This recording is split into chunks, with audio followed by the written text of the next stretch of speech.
Welcome to the Birth Words Podcast. This is episode number 19.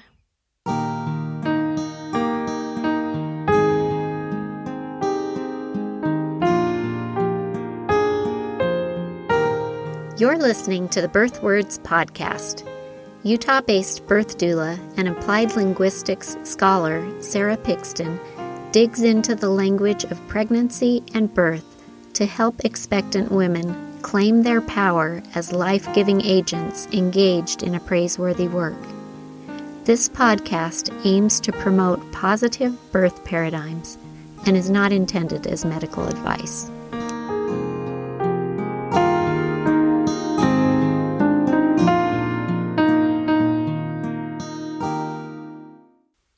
Welcome to the Birth Words Podcast. Today we have a special guest, my friend Sarah Roberts.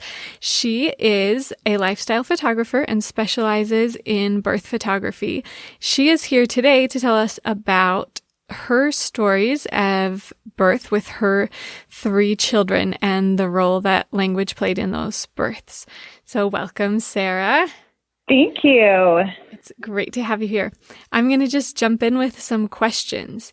And for any of these, feel free to answer them specific to one of your pregnancies and births or kind of touch on all of them, whatever just comes to mind as being most relevant.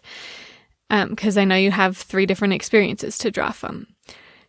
So my first question is, what words did you use to identify yourself as an expectant mother and as a laboring mother? And where did these words come from? Did you read books? Did they come from family members, your personal experiences, maybe from your care provider? Where did these words come from that you identified yourself with?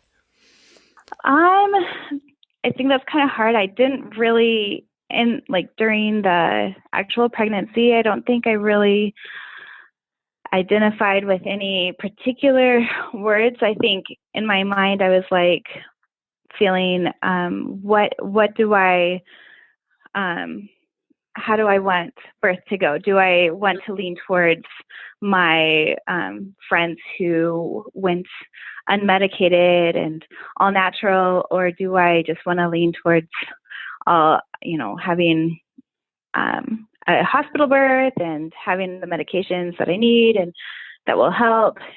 So I kind of identified myself in those terms, and I really felt like I didn't have any other knowledge, and I'm thinking specifically more of my first pregnancy, because it was I feel like just the most impactful for me because it was the first one.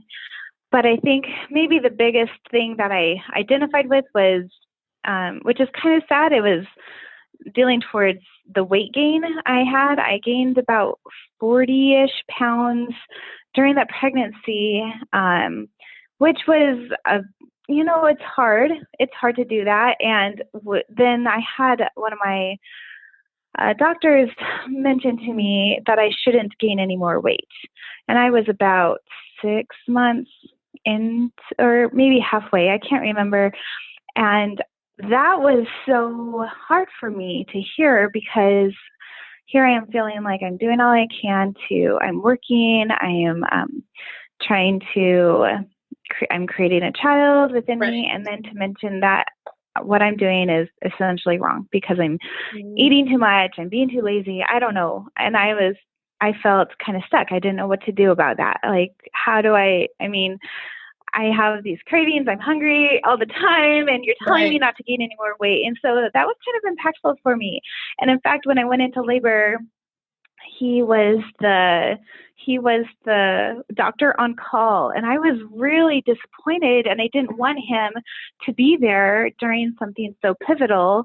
Luckily, he was there while I went into the hospital, and I just was like, I don't want to deal with him. I have really hard feelings about it, what he told me. But fortunately, all he did was break my water, get the Pitocin and he left, and there was a shift change. And so by the time I delivered, it was a new doctor who I felt more comfortable with. So Anyways, there you go. No, thank you for sharing that. I think that's really important because, like, this one thing that he said totally affected your relationship with him and the trust that you felt and the comfort, like the level of comfort that you had when you were doing this awesome work, not only during birth, but throughout your pregnancy. And you felt like his words acknowledged only one thing that he was judging wasn't being done as he would recommend, and didn't acknowledge all the amazing things that you were doing exactly as you should be doing and that were going so well.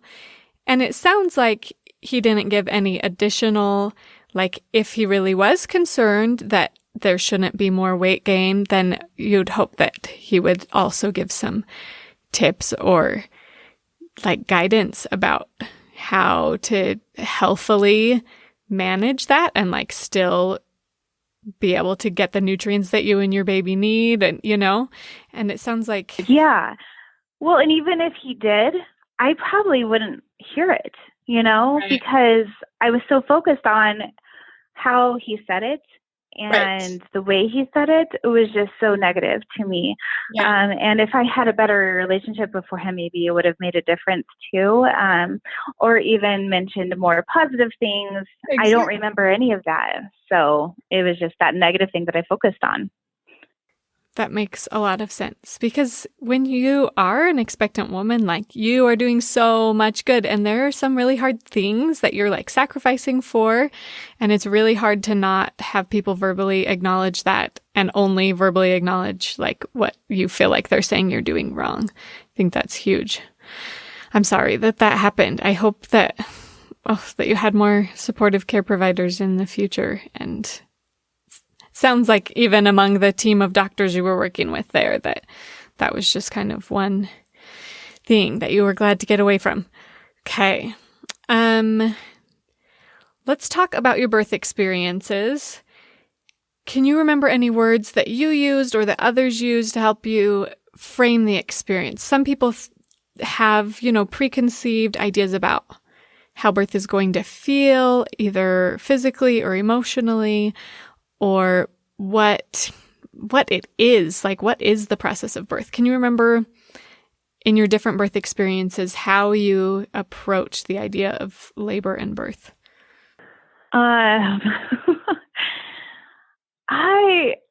don't know. I don't feel like I have anything like that shaped what I knew. I mean, all I was just like thinking for each one, it was just going to be a big surprise.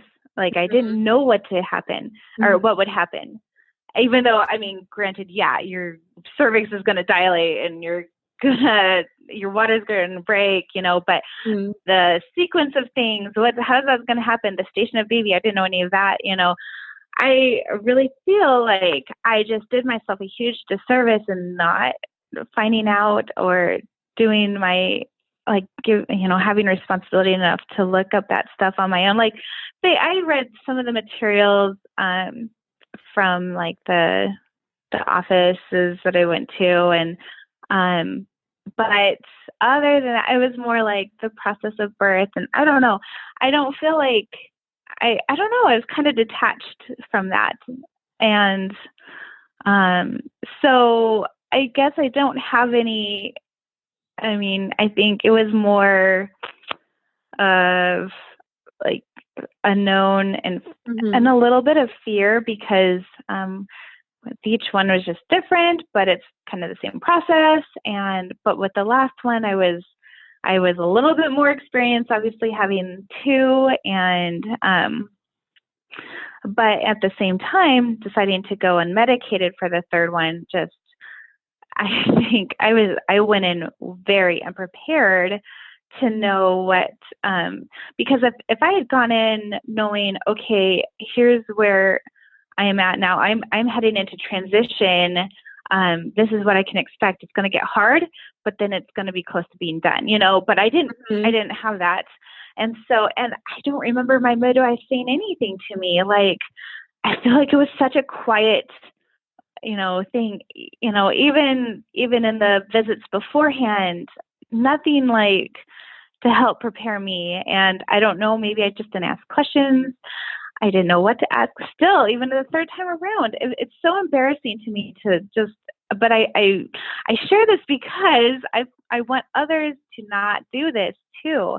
And it's not until I got into birth photography that I really understand birth so much better now. And I'm close friends with all these doulas, and I hear this all the time. And it's like, okay, the next time around, I know what's going to happen. I know what to anticipate. Of course, it's going to be kind of different. And because of my experience with the third one. And anyways, so I don't know if that answers your question, but those are the thoughts I have, which is just sad, I guess. No, I think you make really good points by just saying, like, I think there's no reason to feel embarrassed or sad because so many women approach birth exactly the way that you did and that I did with my first birth experience, and that many people do all the time, that they don't really have, like you said, I said, like, what words did you use to frame your experience? And you're like, I don't know, just kind of went into it. And I think it's reflective of,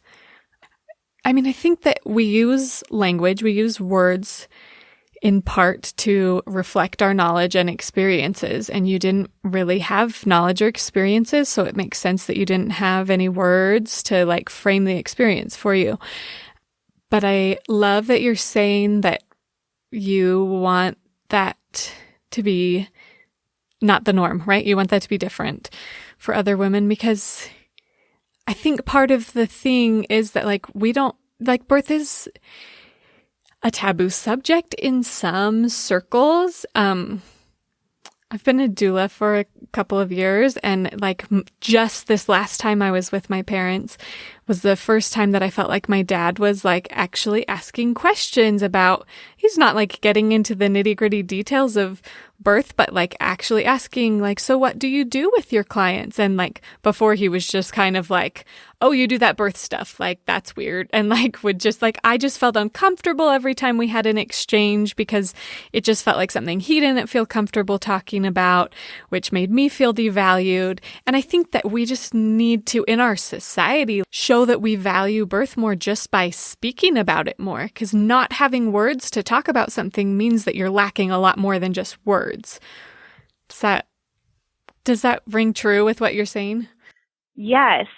And also, as you were talking, it made me also realize, like, I associate pregnant or birth with pain, right? Mm-hmm. Because, oh, there's the epidural. That's the fallback. You know, if you're in pain, just get an epidural. And even like baby showers are kind of a weird thing to go to. People have weird feelings about baby showers. Some they love going to, or, you know, maybe it's for the social aspect, but others view it as a place and a platform to talk about their negative birth experiences, because I think that they end up having these negative experiences because of the way birth is shaped for them. Like, whether it's what other people have said, you know, negative birth experiences can like just kind of create more negative birth experiences just because that's what you think, that's what you hear of, and you think that's the norm. And so, and then women want to feel maybe validated in their decisions to go to use interventions, you know, or to just be passive participant and have the doctor just tell them what to do, or they just have these painful experiences that they just didn't get to process and work through. And so they use baby showers as a place to do that. And so here they are talking about negative birth experiences in front of an expectant mother who is going to have a baby soon. It's like the worst place ever for that. Exactly. And so we need to change our society and how we talk about birth. And we, like, granted, yeah, if you had a bad experience, yeah, let's talk about it and let's work through it. But let's see how we can change it too. It doesn't always have to be like that. It can be empowering. And birth is such a sacred event, and you're creating life and you're helping a little person come into this world. And it's so special and it's so amazing. And we need to give it that. It's not just some terrible ordeal that women have to go through. And it's something like, oh, we're all victims in this. No, we are not victims, and we are not martyrs in this. We can be champions as we bring in the next generation, and we can help others and cheer them on do the same. Awesome. I love everything that you just said. I just want to like stamp a big amen right there. That's awesome. I think that's critically important, everything you just said. And it made me want to know how you got involved in birth photography and what role you see that playing in like this societal change that you feel like needs to happen around birth. Well, I feel like it was just such a thing I stumbled on. I didn't anticipate myself ever doing this. I've always been interested in photography, but I think what made the huge difference for me was my friend and neighbor, Danny Reed, becoming a doula, and her passion for birth just is so infectious. Right. She would talk about it and talk about positive things about birth, and her excitement with helping women having a positive birth experience by helping them, give them extra support and whatnot, was just so pivotal in my direction. I even knew a birth photographer. She lives in my neighborhood area, and I didn't even think of that.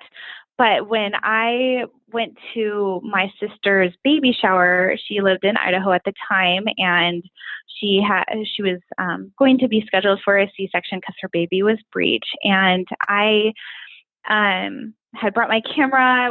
I went up with my other sister. We were going to have a weekend of it, and the next day was going to be her baby shower. And we found out that the doctor changed the induction date or the C-section date to the day of her baby shower.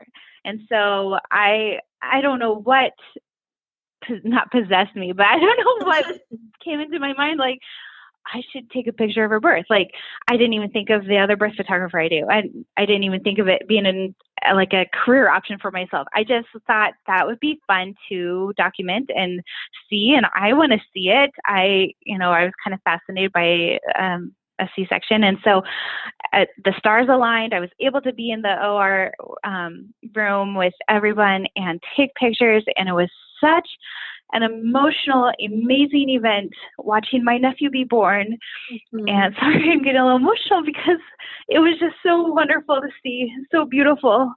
And my sister, of course, was emotional, and she was able to see her precious little boy being born, and I got to document what was happening. And because she's there on the table, couldn't really see much, and her baby was passed through the little window to be cleaned up and foot stamped and measured and all that stuff. And so she didn't get to see all of that. And I got to get those first pictures of them as a family. And then later on, I did some of her nursing him for the first time. I got pictures of him getting bathed for the first time. And all of that was just like, wow, what a high and emotional high was on. I wanted to do it again and again and again. And so that was my start of it. And so it was a really amazing event for me. That's awesome. Thank you for sharing about that. Oh, I guess I didn't really finish your other question. It was, well, and now I see so many others have experiences where they're just like, birth is not such an amazing event for them for whatever reason or another, whether it was in their control or not. And if I want to help change that, I view myself as a birth worker, even though I'm just documenting things. I feel like it's an important aspect of birth work and making changes. In a birth photography course I'm actually taking right now, it's saying, they are saying people have used, like providers have looked at photography from births and seen things like, oh, we can change this, we can make this better for the patient. And so positive changes are happening, and people are even like, I didn't know I could do this option, but because I saw it in a picture, mm-hmm. Until I saw that, I didn't know it was an option. And so, women are seeing these options happen, and it's empowering them more. And I think the more we empower women in birth, the more that they will be able to recover mm-hmm. after birth and be able to pick themselves up and have less problems with postpartum depression or postpartum anxiety. I feel like those are major, not consequences, but things that happen because of poor birth experiences, or just traumatic things that happen to them during labor and delivery. And so if we can avoid those as best as we can, then let's do that and help these women to not have as bad a time with depression and anxiety afterwards.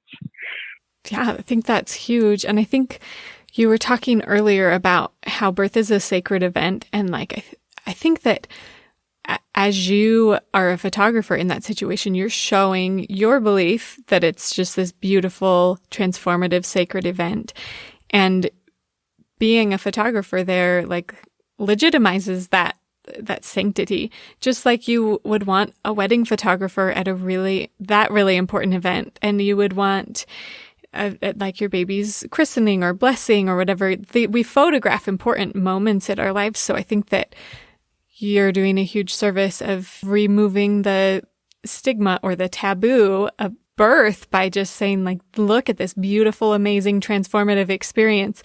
And I want it to be memorable and shareable. So I think that's huge. Yes, exactly. And I was able to photograph Danny's pregnancy birth a couple years ago with her last baby, and she kept saying how she was able to process her birth again, because I think we want to talk about our birth story over and over again. It's helpful. It's processing, it's healthy to process that and to remember what happened and the events that happened.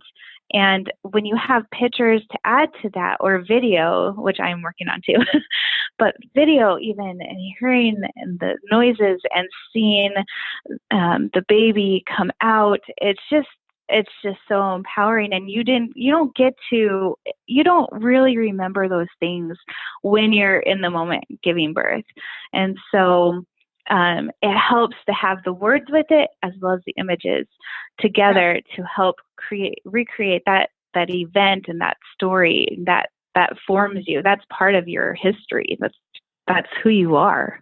Thank you. I'm going to keep thinking about all those things you just said, because I've been thinking a lot about birth stories and why we tell them and what the rhetorical purpose is. And I think that photography is a really important part of that. So I'm going to keep thinking about that. I feel like our interview has gone a different way than I like with the questions that I sent to you, but I'm so glad that it did, because I really appreciate all the thoughts that you've shared. And I think that our listeners will too. So before we wrap up, will you let them know how they can follow you on social media, your website, all of those things? Okay. My website is www.yellowkitephoto.com. And using that handle, Yellow Kite Photo, you can reach me on Instagram and Facebook. And I would love if you just followed me, even if you're not interested or whatever. Just it's important to share and to erase the stigma of birth being a taboo thing and a thing that shouldn't be seen. And so just give it a follow and share with others if you feel like it's inspiring to you and would inspire others. Great. Thank you so much, Sarah. Thank you. This was so wonderful to talk about. I love talking about birth. Great. Me too.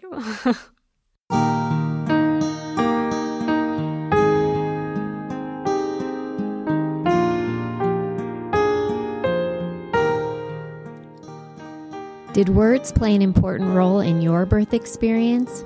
If you're interested in sharing your story on the podcast, go to www.birthwords.com.